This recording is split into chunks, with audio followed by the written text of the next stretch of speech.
विकासशील इंसान पार्टी के राष्ट्रीय अध्यक्ष मुकेश सहनी ने डिजिटल रैली के माध्यम से बिहार विधानसभा चुनावों में सभी जातियों को टिकट देने का ऐलान किया है। आयोजित डिजिटल रैली में उन्होंने कहा कि अति पिछड़ों के समर्थन के बिना किसी की भी सरकार नहीं बनती। चुनाव में 33% से अधिक सीटों पर अत्यंत पिछड़ा को टिकट दिया जाएगा। साथ ही यह भी कहा कि 18 साल की उम्र में मेहनत, मजदूरी और संघर्ष कर हमने अपना मुकाम हासिल किया। हक, अधिकार और आरक्षण की लड़ाई लड़ने के लिए साल 2014 में बिहार आए। आंदोलन से प्रेरित होकर 4 नवंबर 2018 को वीआईपी पार्टी की स्थापना की। साल 2019 के लोकसभा चुनाव में सीटों का हिस्सेदार बने। हम महागठबंधन के साथ हैं। सहनी ने नीतीश सरकार पर भी जमकर हमला बोला और कहा कि दुनिया की मानक के अनुसार 100 की जनसंख्या पर एक डॉक्टर होना चाहिए, जबकि बिहार में 22,000 की जनसंख्या पर एक डॉक्टर है। साल 2005 में 39,000 करोड़ कर्ज था, जबकि आज 1,000 करोड़ रुपए कर्ज है। समान काम समान वेतन का हम समर्थन करते हैं। सहनी ने आगामी चुनाव की तैयारियों को लेकर अपने नेताओं और कार्यकर्ताओं के साथ उम्मीदवार चयन, चुनाव की तैयारी और चुनाव प्रचार प्रसार को लेकर चर्चा की।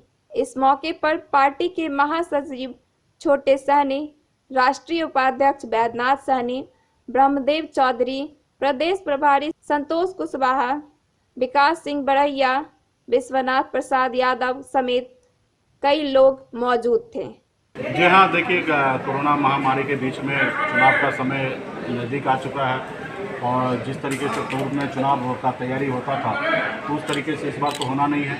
तो इस बार हम लोगों ने सोशल साइट का माध्यम से डिजिटल रैली करने का निर्णय लिया है और गांव-गांव तक, टोला-टोला तक अपने लोगों को जागरूक करने के लिए आज हमने डिजिटल रैली के फेसबुक लाइव के जरिए लोगों को संबोधित किया है।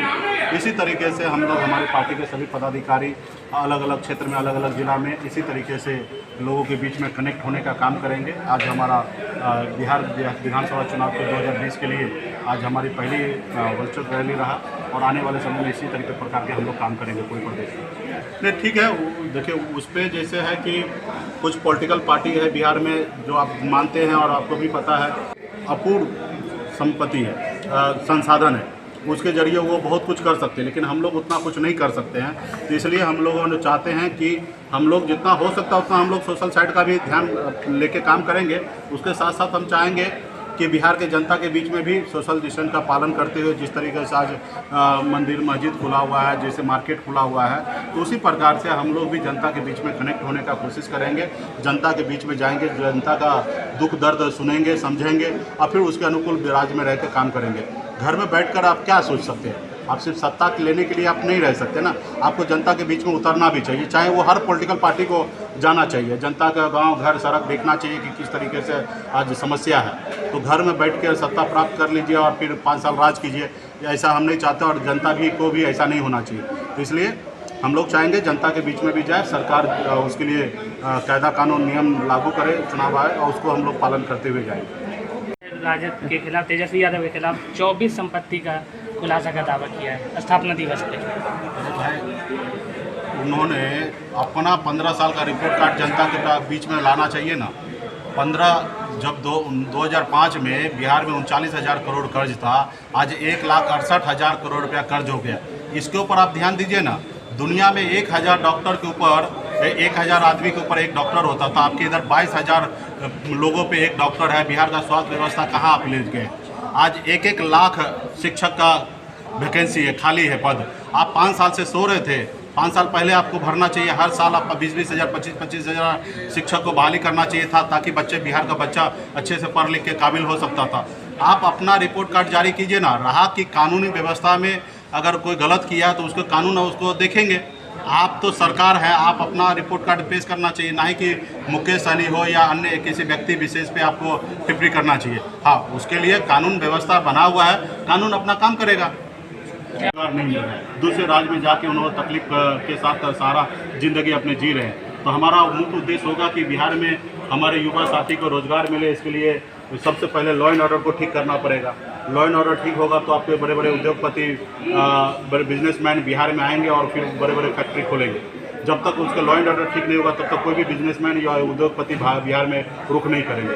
तो हमारे लॉ एंड ऑर्डर के साथ साथ हम चाहेंगे कि बिहार के लोगों को रोजगार मिले। बहुत ऐसे राज्य हैं जो अपने राज्य को आगे बढ़ाने के लिए बहुत सारे सब्सिडी देते हैं बड़े बड़े बिजनेसमैन को, ताकि उस राज्य में आके काम करें। आज हम लोगों को भी इसी तरीके से बहुत सारा फैसिलिटी देंगे ताकि उद्योगपति को, ताकि वो दूसरे राज्य से बिहार में आके काम करें।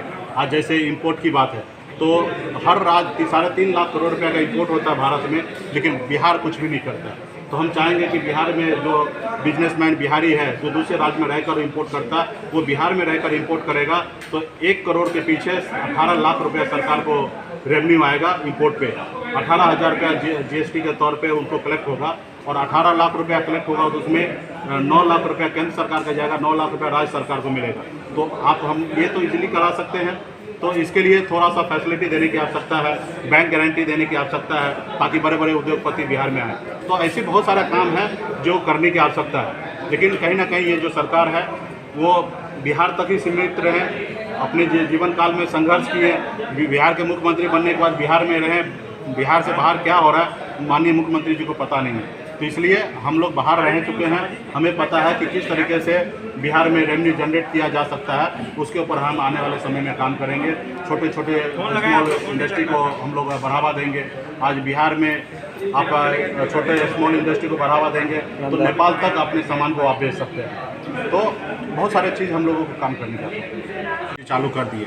आज जबकि उनके पास जवाबदेही है बिहार की जनता के लिए काम करने का, और वो काम नहीं करके ये काम कर रहे हैं। एक बार हम लोग विपक्ष में हैं तब भी हमने 1 महीना लेट से चालू किया क्योंकि ये लोग आगे घुस चुके हैं। तो हमें भी जनता के लिए न्याय और उसके लिए संघर्ष कर रहे हैं, लड़ाई लड़ रहे हैं। जब तक हम लोग अपनी बात को नहीं रखेंगे तो फिर हमारे जनता कैसे समझेंगे। इसलिए आज हमने निर्णय लिया कि हम करेंगे, लेकिन ये सरकार को काम था, सरकार जनता को ध्यान देने की आवश्यकता था, टेस्टिंग कराना चाहिए था। आज देखिए बिहार में हजारों लोग का टेस्टिंग नहीं हो रहा। माननीय मुख्यमंत्री जी एक सभापति के सामने में कांटेक्ट में आए, कल ही उन्होंने जांच करा लिया।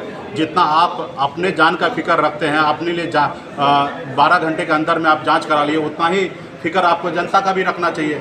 जनता का भी इसी तरीके से जांच कराना चाहिए। आज बिहार में हजारों लोग, लाखों लोग बगैर जांच का अभी इसी तरीके से सर्दी बुखार का, कोरोना का शिकार है, अपने घर पे इलाज करा रहा है और सरकार उसके ऊपर ध्यान नहीं दे रही। तो सरकार कहीं ना कहीं अपने एजेंडा से बाहर जाके लोगों को गुमराह कर